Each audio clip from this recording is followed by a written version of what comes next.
Good evening sir. Good evening miss Ankita. आप मेरे घर पे क्यों? एक्चुअली सर मैं पार्टी में आई थी, आप शायद भूल गए हैं, आपने मुझे सैलरी के लिए घर पे बुलाया था।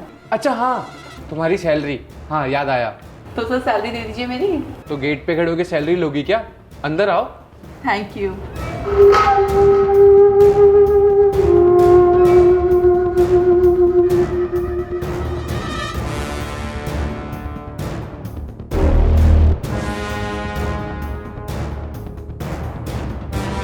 अरे अंकिता, आप खड़ी क्यों है? बैठिए ना।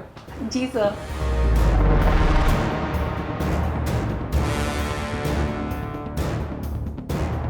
तो मिस अंकिता, कैसी हो तुम? आने में कोई दिक्कत तो नहीं हुई यहाँ पे? नहीं नहीं सर, कोई प्रॉब्लम नहीं हुई, बस आप मेरी सैलरी दे दीजिए बिकॉज मैं बहुत लेट हो रही हूँ। अरे ठीक है यार, सैलरी तुम्हारी कहीं भागी थोड़ा ना जा रही है, ले लेना सैलरी। वैसे सर एक बात बताइए, आपने मुझे मेरी सैलरी देने के लिए घर पे ही क्यों बुलाया? सैलरी तो आप मुझे ऑफिस में भी दे सकते थे। एकदम ठीक कह रही हो तुम अंकिता, मैं तुम्हें सैलरी ऑफिस में भी दे सकता था, लेकिन ये ना मेरी कंपनी के कुछ रूल है। कंपनी के क्या, मेरे रूल है। अब मेरी कंपनी मेरे रूल, जो एम्प्लॉय खासकर लड़कियां जो मुझे पसंद आ जाती हैं ना, मैं उनको ऐसे ही अक्सर अपने घर में बुला के पर्सनली सैलरी देता हूँ। तुम समझ रही हो ना मेरे कहने का मतलब? समझ के करना भी क्या है सर, मुझे आप मेरी सैलरी दे दीजिए, बस इट्स इनफ फॉर मी। वैसे आपने घर बहुत अच्छा डेकोरेट कर रखा है, वेरी नाइस। अरे क्या अच्छा लग रहा है तुम्हें इसमें? मेरा तो इस घर में अकेले दम घुटता है। वो क्या है ना, मेरे पास तुम जैसी कोई हसीना नहीं है। और ये क्या यार, तुम भी मैरिड निकली। एक तो पता नहीं मेरी किस्मत क्या चाहती है मुझसे। जब भी कोई हसीन लड़की मेरी ज़िंदगी में आती है वो अक्सर शादीशुदा ही होती है। अरे यार, तुम जैसी खूबसूरत लड़कियों को इतनी क्या जल्दी रहती है शादी करने की? सर वो हमारी पर्सनल चॉइस है कि हम शादी जल्दी करें या लेट। एनीवेज, आप मेरी सैलरी कब दे रहे हैं सर? हाँ हाँ भाई, तुम्हारी तो सुई अटक गई तुम्हारी सैलरी पे। बाय द वे, तुम्हारी सैलरी कितनी थी अंकिता? 25,000 थी सर। 25,000? मेरे पास तुम्हारे लिए एक ऑफ़र है, मानोगी? ऑफर? कैसा ऑफर सर? मैं तुम्हें बताता हूँ। देखो अंकिता, मैं तुम्हारी सैलरी 25 से 50,000 कर दूंगा और प्लस तुम्हें प्रमोशन भी मिलेगा। लेकिन उसके लिए तुम्हें मुझे खुश करना होगा। तुम समझ रही हो ना किस तरीके का खुश? देखो, तुम शादीशुदा भी हो, एक्सपीरियंस भी लगती ही हो, तो देख लो, इसमें फ़ायदा तुम्हारा ही है। देखिए सर, मेरे हस्बैंड जॉब पे मुझे काम करने के लिए भेजते हैं, ना कि वहाँ के ऑफिसर्स को खुश करने के लिए। और आप जैसा सोच रहे हो ना, I am not that type of girl. मैं बिल्कुल भी बेकाऊ नहीं हूँ। तो प्लीज़ आप मेरी मेहनत का पैसा मुझे दे दीजिए, मेरे लिए बस इतना ही काफ़ी है। मेरे हस्बैंड मेरे घर पे इंतज़ार कर रहे हैं।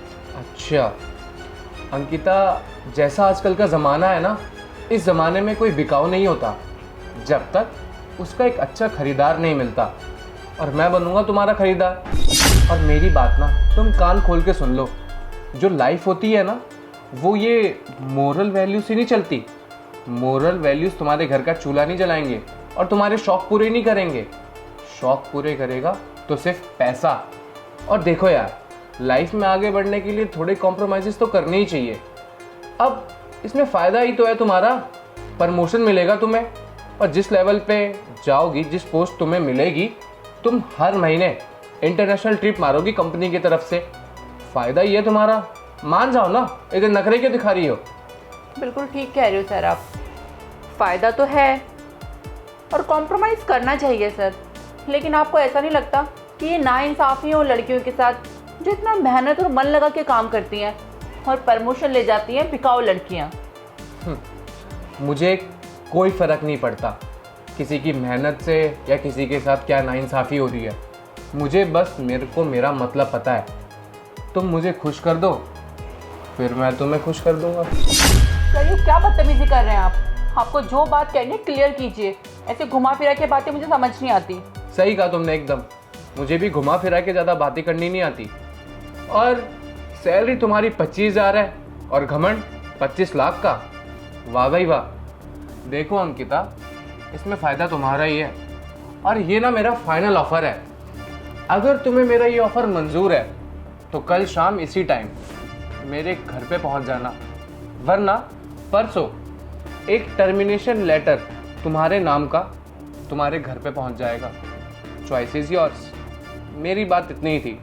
You can go now. जी सर, मैं जा रही हूँ, लेकिन मेरी बात अभी कंप्लीट नहीं हुई है।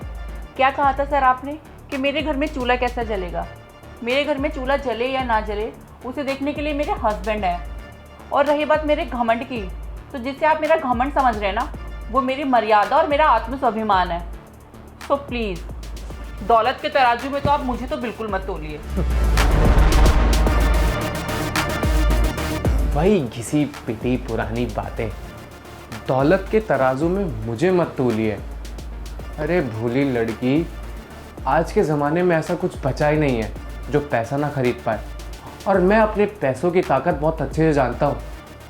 तेरी कुछ ना कुछ तो ऐसी मजबूरी होगी जिससे तू जिस रास्ते गई है ना, उसी रास्ते वापस भी आएगी। टेंशन मत ले, मेरा पैसा तुझे खरीद ही लेगा।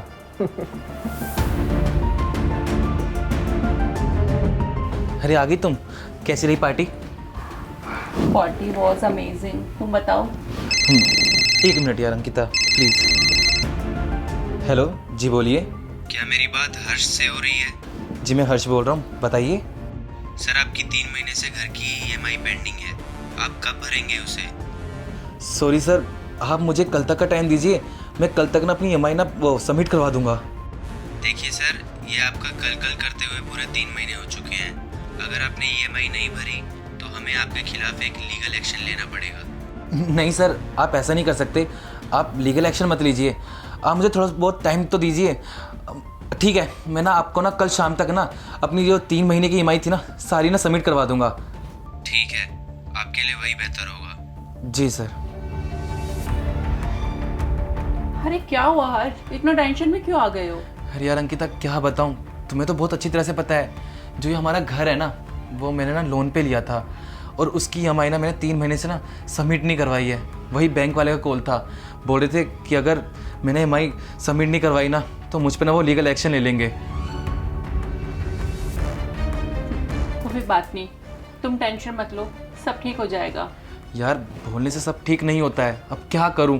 जब से जॉब छूटी है ना तो मैं इस घर में बैठ गया हूं और तुम ऐसे जॉब पे जाती हो, मुझे अच्छा नहीं लगता है। कैसी बातें कर रहे हो हर्ष?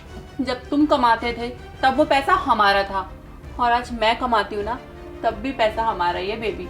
तुम बिल्कुल भी चिंता मत करो, और अपने आप को कभी भी ऐसा मत समझना कि मैं घर बैठे खा रहा हूँ एंड ऑल।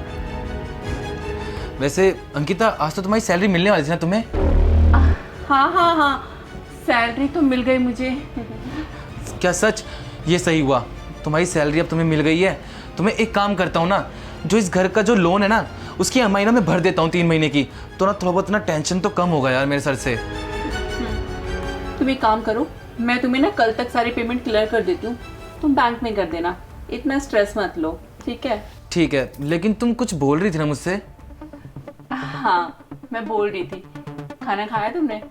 नहीं यार, वो थोड़ा बहुत ऐसे ही फ़ोन चलाने लग गया था तो भूख नहीं लग रही थी। चलो तुम खाना खा लो ना, मैं आता हूँ इतना फ्रेश होकर। तुम क्या खा लो, तुम्हारे बिना खाती हूँ मैं कभी? चलो मेरे साथ। अच्छा बाबा, तुम लगाओ तो खाना, मैं आता हूँ। चलो ना। ओके। और ये ना मेरा फाइनल ऑफर है। अगर तुम्हें मेरा ये ऑफर मंजूर है तो कल शाम इसी टाइम मेरे घर पे पहुंच जाना। हर्ष से तो मैंने झूठ बोल दिया कि सैलरी मिल गई है, वो बेचारा वैसे ही ऑलरेडी टेंशन में था, लेकिन मैं कल तक पैसों का इंतजाम कैसे करूँगी? सर को तो मैं वैसे ही इतना एटीट्यूड दिखा कर आ रही हूँ अभी। बाहर में गया आत्मसम्मान। सर सही कह रहे थे, पैसे से बड़ा कुछ नहीं होता। ठीक है भगवान जी, अगर आप यही चाहते हैं ना तो कल यही सही। कल का दिन ना मैं आपके चरणों में सौंपती हूँ, देखती हूँ कि पैसा बड़ा है या आत्मसम्मान। Good evening sir. Good evening miss Ankita. देखा, तुम आखिरकार मेरा ऑफर मान के मेरे घर आई गई ना। मैं ये बात पहले से ही जानता था। अंदर नहीं बुलाओगे आज सर? हाँ हाँ, अंदर आओ ना प्लीज़। हाँ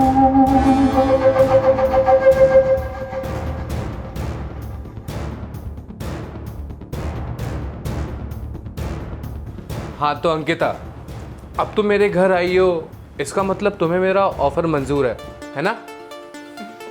हाँ सर। चलो फिर देरी किस चीज़ की? जिस काम के लिए तुम आई हो वही पहले कर लेते हैं। एक मिनट सर।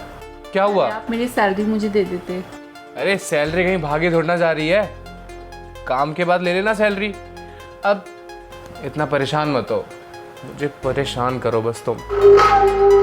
नहीं नहीं सर, 2 मिनट की तो बात है, आप मुझे सैलरी दे दीजिए, उसके बाद फिर हम आगे कंटिन्यू करते हैं। हद हो गई यार, ये क्या तुमने सैलरी सैलरी का नाटक लगा रखा है? कल तो तुम्हारे अंदर बड़ा आत्मविश्वास, आत्मसम्मान था, कहाँ गया वो सब? आ गई ना अपनी असली औकात पे?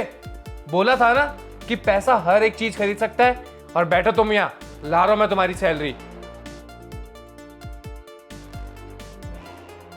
कुत्ता कहीं का, घमंड तो ऐसे दिखा रहा है जैसे कोई बहुत अच्छा काम कर रहा हो, किसी लड़की की मजबूरी का फायदा उठा रहा है। हे भगवान, मेरी लाज आप ही के हाथ में है, मेरी रक्षा करना।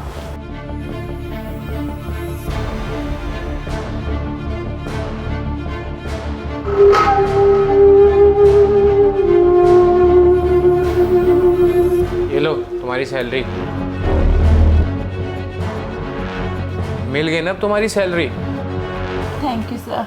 अब तुम खुश, अब मुझे खुश करो।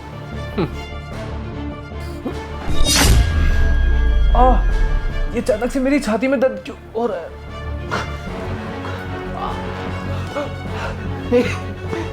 Hospital hospital.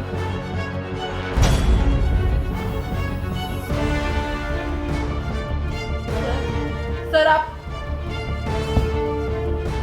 सही हुआ इसके साथ, इस जैसे कुत्ते इंसान के साथ यही होना चाहिए।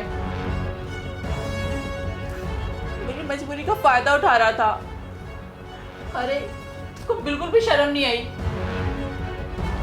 थैंक यू भगवान जी, आज आपने साबित कर दिया कि समाज में आज भी हाथ में सम्मान ही सबसे बड़ा है, और मैं किसी को बताऊंगी भी नहीं। सड़ती रहेगी तेरी लाश यहीं पे ही, और अपने पैसे और दौलत को साथ लेके जाइए आप।